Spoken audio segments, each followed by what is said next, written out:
जय हिंद बच्चों, कैसे हैं आप लोग। बच्चों आज आपके लिए एक बड़ा ही मजेदार टॉपिक लेके आए हैं, एस्प्रिन। तो आइए जानते हैं एस्प्रिन के बारे में। 2-एसिटॉक्सी बेंजोइक अम्ल का प्रचलित नाम एस्प्रिन है। बच्चों ध्यान रखिएगा, ये जो आप देख रहे हैं ये रासायनिक जो संरचना बनाई हुई है, ये बनाई हुई है 2-एसिटॉक्सी बेंजोइक अम्ल का, और इसका जो सामान्य नाम जो हम लोग दैनिक जीवन में प्रयोग करते हैं वह है एस्प्रिन। अर्थात 2-एसिटॉक्सी बेंजोइक अम्ल को एस्प्रिन भी कहा जाता है। यह नॉन नारकोटिक दर्द नाशक, ज्वर नाशक तथा सूजन नाशक औषधि है। बच्चों एस्प्रिन जो है वो औषधि के रूप में प्रयोग होती है और यह कई बीमारियों में प्रयोग होती है। जैसे दर्द नाशक नॉन नारकोटिक औषधि है। ये नॉन नारकोटिक का मतलब होता है कि ऐसी दर्द नाशक औषधि जिसको प्रयोग करने पर नशे की आदत ना पड़ती हो, यानी कि ये बिना नशे वाली दर्द नाशक होती है। लेकिन अगर किसी व्यक्ति को अफीम दी जाती है तो वह भी बहुत ज्यादा प्रचलित दर्द नाशक है, लेकिन वो नारकोटिक का भाग होगा क्योंकि उसको लेने से आपको आदत पड़ जाती है।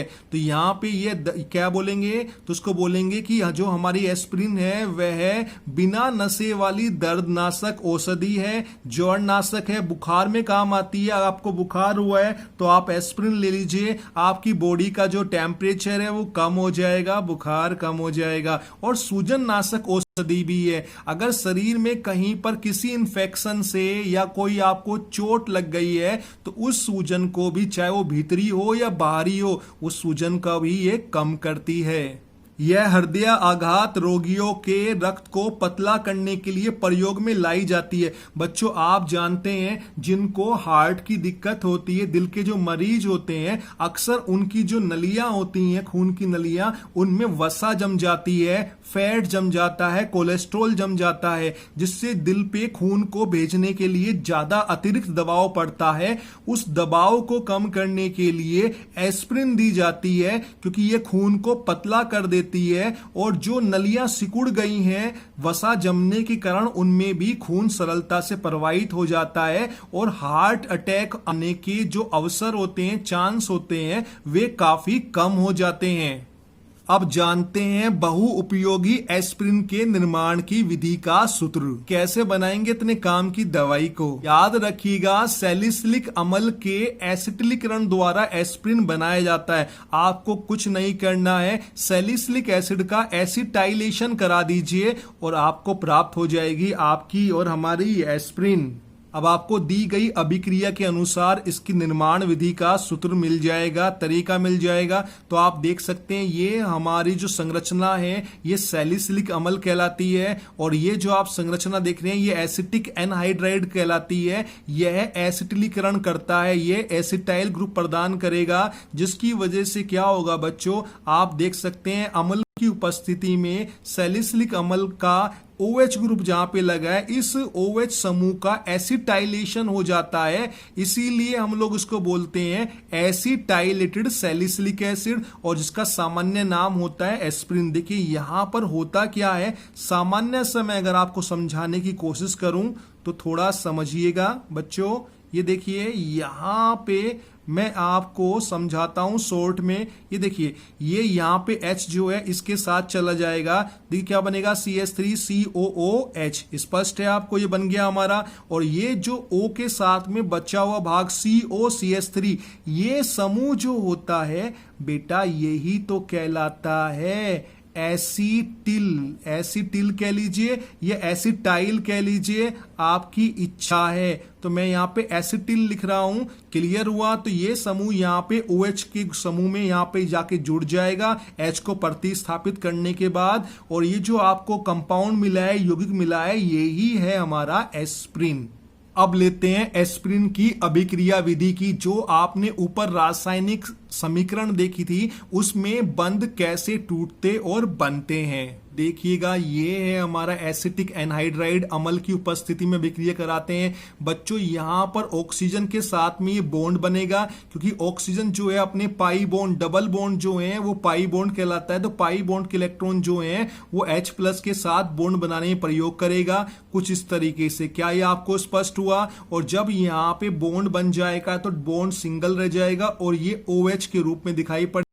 अब देखिए कार्बन के पहले 4 बॉन्ड थे, 4 संयोजकता थी, 4 वैलेंसी थी, लेकिन अब कुल 3 वैलेंसी बची हैं, 3 बंद बची हैं, 3 यहां पर वैलेंसी बची है। तो अब कार्बन ने अपने पाई इलेक्ट्रॉन दिए थे, तो यहां पर धनायन धनावेश आ जाएगा, क्योंकि जो इलेक्ट्रॉन देता है या जिसकी संयोजकता कम होती है उसमें धनावेश आता है। और ऐसा पदार्थ या ऐसा कोई समूह जिस पे धनावेश आता है कार्बन के ऊपर, वह कहलाता है कार्बोधनायन मध्यवर्ती। मध्यवर्ती उनको बोलते हैं बेटा जो अभिक्रिया के मध्य में बनते हैं बॉन्ड के टूटने से। तो यहां पे ये बॉन्ड टूटा पाई बॉन्ड और उससे आपको प्राप्त हुआ कार्बोधनायन मध्यवर्ती।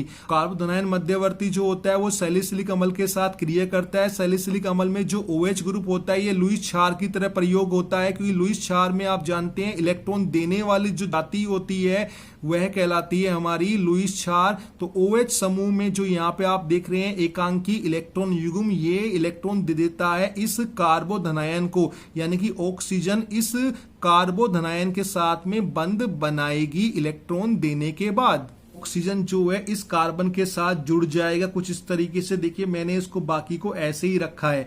अब चूंकि ऑक्सीजन ने अपना इलेक्ट्रॉन युग्म दिया था इस कार्बन को बंध बनाने के लिए, बंध जो बना है ना बच्चों, ये इन्हीं इलेक्ट्रॉनों के प्रदान से बना है, ये इलेक्ट्रॉन के देने से बना है। अब चूंकि ऑक्सीजन ने इलेक्ट्रॉन दिया था तो ऑक्सीजन पे आ जाएगा धनावेश। बताया था आपको जो इलेक्ट्रॉन देता है उस पर धनावेश आता है, लेकिन समस्या ये है कि ऑक्सीजन जो है वो अत्यंत प्रबल ऋण विद्युती होता है, तो ये धनावेश नहीं सहन कर पाएगा और ये जो आपका मध्यवर्ती बना है यह अस्थायी होगा। तुरंत ऑक्सीजन इस वाले H के इलेक्ट्रॉन को ले लेगा और जैसे ही यहां से इलेक्ट्रॉन O ले लेगा तो H के पास इलेक्ट्रॉन नहीं बचेंगे, H पे आएगा धनावेश और इसके साथ में ये ऑक्सीजन अपने इलेक्ट्रॉन देने के साथ में H के साथ बंध बना लेगा और आपको कुछ ऐसा दिखाई पड़ेगा। ये देखिए बच्चों क्लियर हुआ आपको, ऑक्सीजन ने अपने ये एकांकी इलेक्ट्रॉन युग्म दिए थे H को यहाँ पर बंध बनाने के लिए, तो ये H यहाँ पे जुड़ गया है। ऑक्सीजन ने इलेक्ट्रॉन दिए थे तो ऑक्सीजन पे धनावेश आया है। अब होगा क्या कि ये अस्थायी होता है, क्योंकि बताया था ऑक्सीजन ऋण विद्युती होता है, ज्यादा देर तक इलेक्ट्रॉन देने के बाद रुक नहीं पाता, धनावेश को सहन नहीं कर पाता है, क्योंकि जहां पर भी आवेश होगा वह अस्थायी होगा। ध्यान रखिए अगर कहीं पर आवेश आता है तो वह अस्थायी होता है। तो देखिए यहां से ये इलेक्ट्रॉन जो है OH के ये यहां पर डबल बॉन्ड बनाएंगे, क्लियर हुआ, और ये बॉन्ड यहां से ऐसे टूट जाएगा और ये पूरा बाहर निकल जाएगा। क्या आपको स्पष्ट है? तो देखिए क्या बचा, बेंजीन रिंग पे OC double bond OCH3। Sir ये देखिए यही तो है हमारा एसिटाइलेटेड सैलिसिलिक एसिड, जिसका प्रचलित नाम होता है एस्प्रिन। तो यहां पर बच्चों आज हमने सीखा एस्प्रिन क्या होता है, उसका IUPAC नाम क्या होता है, उसका रासायनिक संरचना क्या होती है, कैसा दिखाई पड़ता है, उसके उपयोग कहाँ है, वह किस किस काम में आती है। आप यकीन नहीं करेंगे डिफरेंट एग्जाम में इसकी जो औषधीय गुण है इन्हीं के नाम से इसकी पहचान की जाती है कि बताइए वह कौन सा नॉन नार्कोटिक दर्दनाशक है। ऐसे क्वेश्चन आते हैं तो ये आपको पता होना चाहिए। उसके अलावा हमने आज जाना एस्प्रिन के निर्माण विधि कि उसको कैसे हम लोग बना सकते हैं, कैसे सैलिसिलिक अम्ल एस्प्रिन में परिवर्तित हो जाता है। उम्मीद है आपको ये स्पष्ट हुआ होगा।